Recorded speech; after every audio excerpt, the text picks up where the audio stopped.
Bienvenue pour cette première édition du webinaire avec Style 3D sur donc une série de webinaires sur comment aujourd'hui nous allons adresser comment la numérisation des matières peut donc stimuler l'industrie textile. Je serai donc avec Marielle Paysan qui est la directrice marketing de Style 3D que vous voyez en face de vous. Alors, comment nous allons organiser cet agenda? Nous allons d'abord présenter qui est Style 3D et comment, bien évidemment, la numérisation des matériaux peut-elle stimuler l'industrie textile. Nous ferons donc une démonstration un peu plus approfondie puisque Style 3D possède 3 modules, un studio de création en 3D, un logiciel de simulation de la matière. Et on va vous expliquer tout ça grâce à du scan de la matière. Et puis enfin, une plateforme, ou peut-être la base, une plateforme de stockage de données qui n'est pas uniquement pour stocker la matière numérique, mais qui également permet de stocker tous les assets digitaux. Nous ferons un deep dive sur cette partie et puis en fin de session, donc questions et réponses. J'en profite pour faire un petit peu de publicité. On aura un deuxième webinaire. C'est Marielle ici présente qui nous organise toute cette série le 6 décembre prochain à 16 h pour avoir nos amis québécois. Donc, pourquoi l'adoption de la 3D est-elle nécessaire pour les marques de mode de tous les secteurs, que ce soit du luxe jusqu'au sport. D'ailleurs, c'est plutôt le sport qui est pionnier sur cette technologie-là. Comment digitaliser les processus. Et puis, le 17 janvier, troisième webinaire à 16 h également avec nos amis de Decathlon qui veulent bien, qui sont partants pour échanger avec nous. Donc, sur une approche plus pragmatique, comment démarrer donc l'approche 3D avec une partie très pratique. Ici, petite vidéo qui a tourné pendant que je parlais, mais je la repasse puisque j'insiste et c'est important. Ça a été une réalisation avec donc, le software Style 3D pour une des marques qui s'appelle Seven Wolf et qui fêtait, célébrait l'ascension du K2 qui est, comme vous le savez, une des montagnes les plus difficiles à franchir et donc qui permet de présenter toutes les propriétés, on va dire, techniques de cette matière, de ces matières un petit peu complexes. Alors, c'est parti.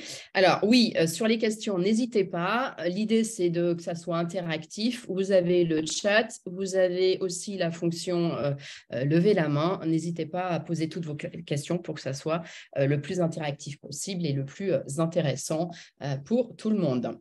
Alors, je vais commencer avec un message de Eric Liu, qui est le fondateur de Style 3D. Donc, on ne peut plus dire que c'est une start-up, c'est plutôt une scale-up asiatique basée à Hangzhou, qui est la Silicon Valley chinoise. Et donc, je vais lancer une petite vidéo qui présente qui est Style 3D, en français en plus.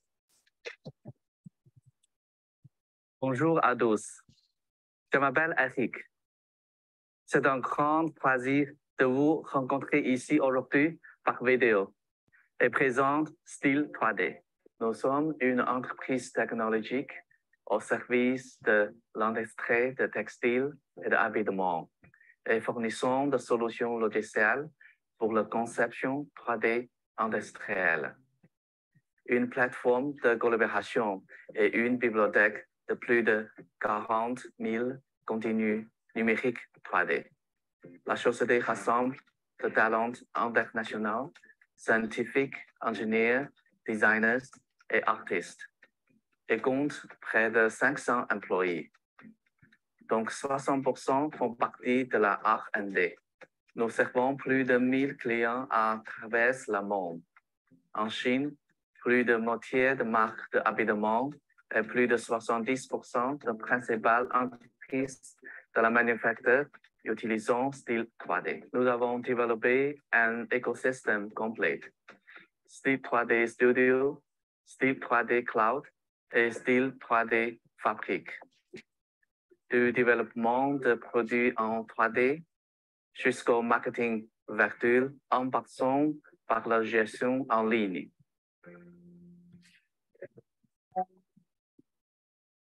Voilà, donc une introduction intéressante donc, de Eric Liu, le fondateur de Style 3D. Je tiens aussi à préciser que c'est une solution qui a un background manufacturier, puisque Eric Liu a cofondé Cachon, qui est une entreprise qui est devenue très grosse aujourd'hui et qui fournit de nombreuses marques plutôt sur le positionnement premium en Europe. Premium accessible. Alors, donc Style 3D, vous l'avez compris, propose on va dire, trois modules. Le premier, c'est la partie fabrique et je vais lancer le petit player. Donc, qu'est-ce qu'est Style 3D Fabric? C'est donc un logiciel qui permet, à partir d'un scan de matière, de numériser et de pouvoir travailler et réajuster vos matières de manière absolument automatisée. Là, vous avez un exemple du travail sur le raccord du tissu. Donc, ça va être une intelligence artificielle qui va aider donc l'utilisateur à le faire donc de manière beaucoup plus automatisée, beaucoup plus rapide.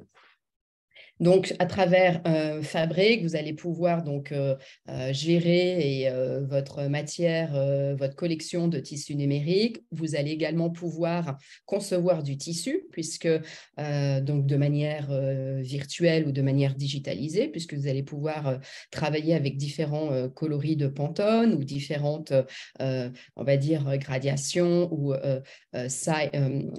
tailles d'imprimés. Vous allez pouvoir intégrer les propriétés, pas uniquement visuelles, ce qui était principalement le cas aujourd'hui, mais également pouvoir intégrer les propriétés physiques de la matière, qui est extrêmement importante. Comment votre tissu va pouvoir tomber, quel élan il va pouvoir avoir, puisque bien évidemment, une laine ou un coton 300 grammes versus un coton 100 grammes n'a pas du tout, bien évidemment, le même tombé. Et puis enfin, de pouvoir, une fois que vous avez ces assets digitaux, ces assets numérisés, vous allez pouvoir les présenter dans vos showrooms virtuels. Et à l'heure de grandes mutations post-Covid et sur des périodes encore un petit peu, on va dire, challengées, hein, si ce n'est pour ne pas utiliser un autre mot, donc de pouvoir échanger avec vos fournisseurs qui sont basés à l'autre bout du monde de manière complètement collaborative et digitalisée apporte une très grande valeur ajoutée. Donc, ensuite, nous avons Style 3D propose donc une suite studio. Je vais la laisser jouer.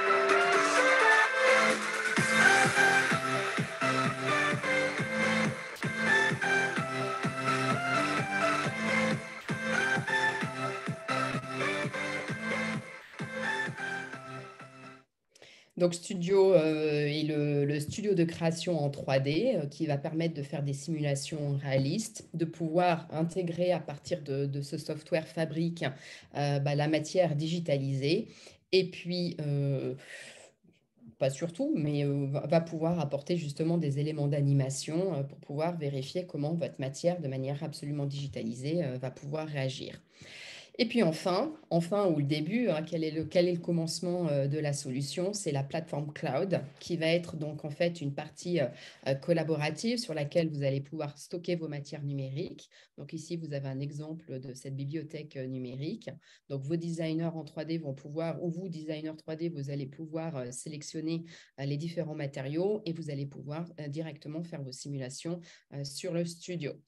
Donc, c'est une marketplace sur laquelle vous allez avoir accès à vos fournisseurs de matières. Vous allez pouvoir également en interne pouvoir collaborer.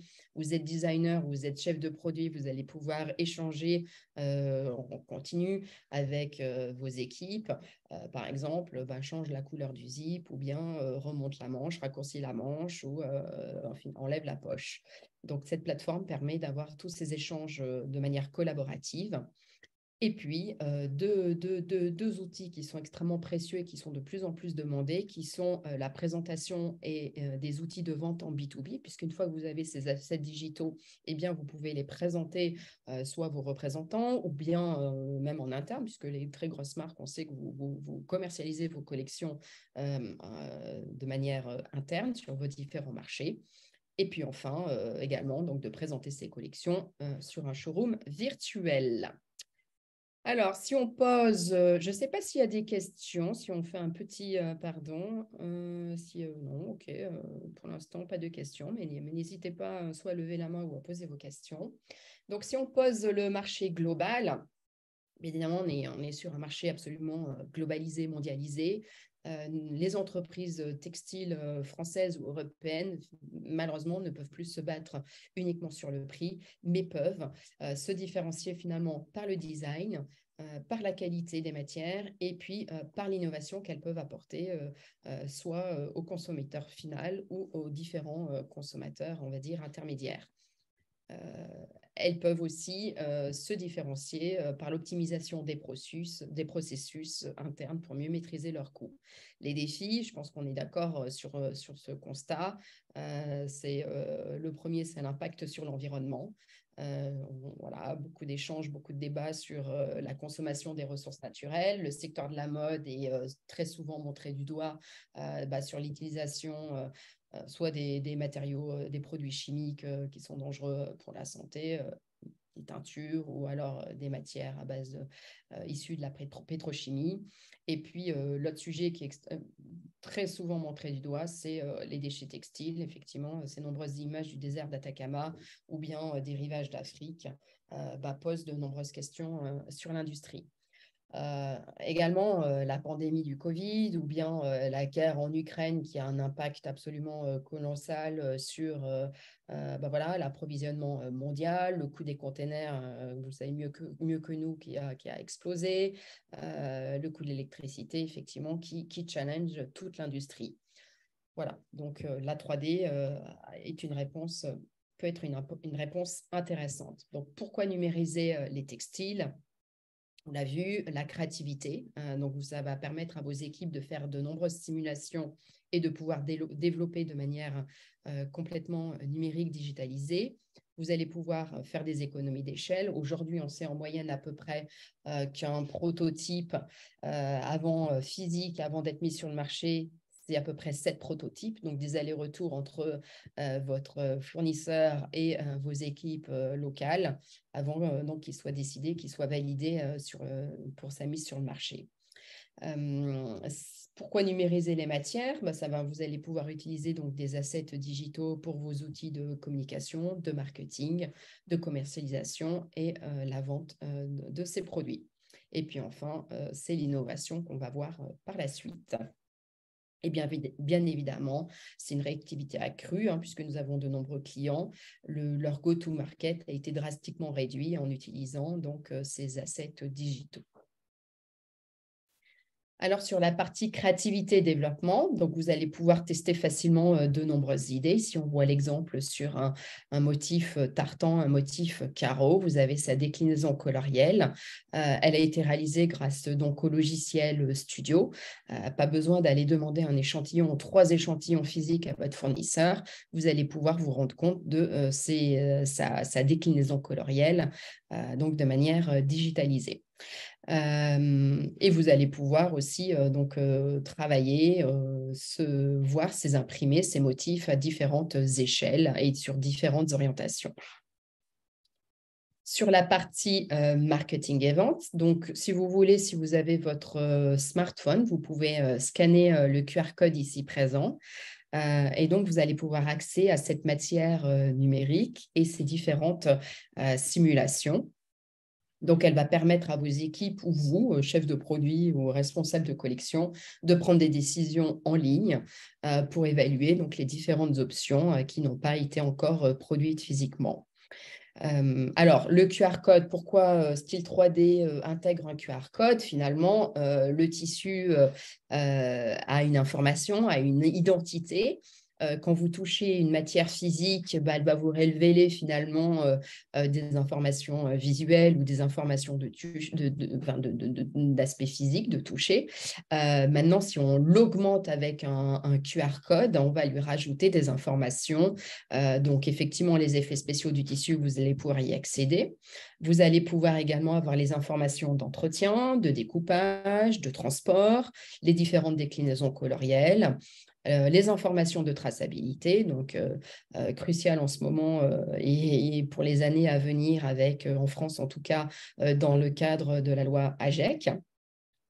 Vous allez pouvoir intégrer les informations donc de présentation, de virtualisation, que ce soit de showroom virtuel, ou alors aller faire une recherche de tissus ayant des propriétés similaires. Exemple, vous recherchez n'importe quoi, un taffetas, eh bien, vous allez pouvoir faire une recherche visuelle pour aller chercher les autres matières identiques. Et puis surtout, la magie du digital, la magie de la tech, c'est que vous allez avoir toutes les informations de visualisation et donc la donnée produit. Donc, vous allez pouvoir comprendre si ce modèle est plébiscité, est demandé, ou peut solliciter, ou peut demander. Voilà. Alors, sur la partie donc vente en ligne et marketplace, donc la vidéo donc sur la matière numérique, vous l'avez déjà vue. Sur votre droite, vous avez effectivement un exemple de catalogue interactif.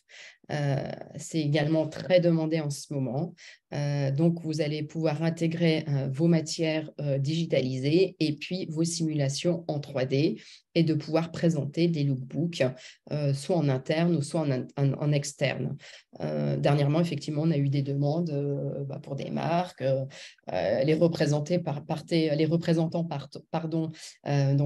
commercialiser leur collection avec énormément d'échantillons physiques dans leur voiture. Finalement, le schéma pourrait être repensé en proposant finalement un outfit physique et puis la déclinaison colorielle sur ce type de supports digitaux reliés avec un catalogue de prise de commande pour faciliter les prises de commande. Ici, un exemple donc de nos showrooms, du showroom virtuel sur de la matière digitalisée. Donc, vous avez un exemple des tissus qui sont présentés donc, en tombée pour pouvoir montrer les différentes propriétés, reliés avec ce que nous appelons un hotspot, qui va vous permettre de cliquer dessus et de voir les différentes propriétés ou différents aplats. Je vais jouer les petites vidéos parce qu'elles sont très sympas avec le son.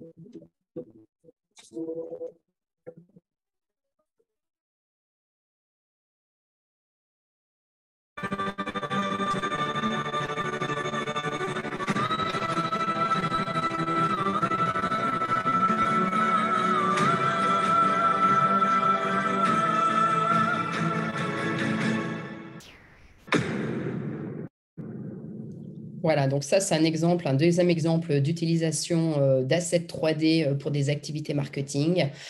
On sait aujourd'hui que les marques ont besoin d'aller capter l'attention des consommateurs sur les différents réseaux sociaux, que ce soit Instagram ou que ce soit TikTok. Et on sait que la 3D est clé, notamment, elle fonctionne très, très bien sur les nouveaux, sur notamment TikTok. Elle permet de l'engagement, ou même sur LinkedIn, elle permet un très fort engagement des communautés. Donc, je précise au passage que tout l'outfit a été créé avec le studio de création style 3D et puis un logiciel additionnel pour aller créer le background de la recréation de Mars.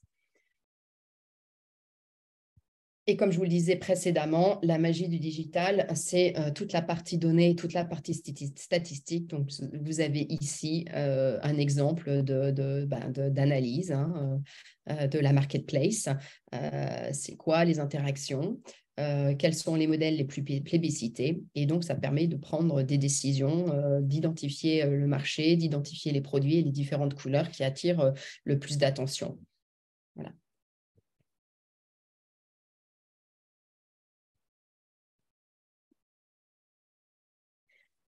Donc, nous tenions à vous présenter un cas, une étude de cas d'un client qui s'appelle Mitsuda, qui est un client asiatique. Comment donc Mitsuda a permis de réduire, a permis une économie d'échelle et un impact assez important sur l'environnement grâce à sa digitalisation et l'utilisation donc des outils 3D. Je vais jouer la vidéo et puis ensuite j'expliquerai. Hop, non.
Voilà. Donc, Mitsuda est un spécialiste de la production de tissus imprimés, respectueux de l'environnement. Il est un gros producteur. 70% de ses imprimés sont produits pour être exportés sur l'Union européenne et sur les États-Unis. Et donc, Mitsuda a adopté donc Style 3D pour démarrer sa transformation numérique, donc qui lui permet de réduire, d'améliorer l'approvisionnement et les activités d'achat de ses clients, puisqu'il permet donc de partager la création de ces assets digitaux directement de manière digitalisée ou de manière online, collaborative. Il utilise également ces assets pour pouvoir enrichir les présentations marketing. Et puis, bien évidemment, au lieu d'envoyer des échantillons physiques à ses clients, il les présente donc de manière digitalisée et donc un impact sur l'environnement. Et donc, ce que Mitsuda a constaté sur la partie ROI, Return on Investment, donc une réduction de 30% des échantillons de tissus, une réduction de 45% des cylindres d'impression, et je pense que vous savez mieux que nous, voilà, les différentes hypothèses qui sont demandées. Tiens, je voudrais finalement un swatches, un échantillon de ce tissu, de cet imprimé sur cette échelle-là, et puis finalement, ce tissu ne va jamais jusqu'au bout de la conception. Donc, le fait de virtualiser donc, permet de réduire drastiquement ces assets. Et donc, sur l'ensemble, une réduction de 180%, enfin une augmentation de l'efficacité, pardon, de 180%. Sur la partie innovation et nouvelles perspectives, on tenait également à vous présenter Wensley. Alors, Wensley qui est, je vais l'arrêter, qui est une marque chinoise positionnée sur le très haut de gamme, puisque c'est une marque de luxe qui est fournisseur de tissus de soie pour le marché européen et pour de très grandes marques françaises et européennes. Wensley a été créé en 1975 et Wensley a également complètement plongé sur la partie digitalisation et vous allez le voir avec cette vidéo. Sur leur fameux carré de soie ou leur foulard de soie. Avec le son.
Donc, ce que fait Wensley, ils vont utiliser le logiciel et la suite donc, de style 3D pour pouvoir présenter et créer des nouveaux motifs et des nouveaux imprimés pour leur magnifique carré de soie. Et puis, en termes d'innovation, ce qu'ils ont rajouté, qui a été extrêmement demandé, c'est de les coupler finalement avec un NFT, puisqu'à partir du moment où vous avez un asset digital, vous avez son double numérique, le fameux Digital Twin. Vous pouvez le coupler avec une plateforme NFT pour pouvoir donc les commercialiser et que les utilisateurs ou les consommateurs ou les shoppers puissent avoir sa version numérique dans leur wallet. Également, ils ont permis aux consommateurs de devenir des créateurs avec la possibilité de créer les motifs et leurs propres motifs demandés. Et puis donc ce fameux certificat numérique qui leur confère finalement une valeur d'investissement.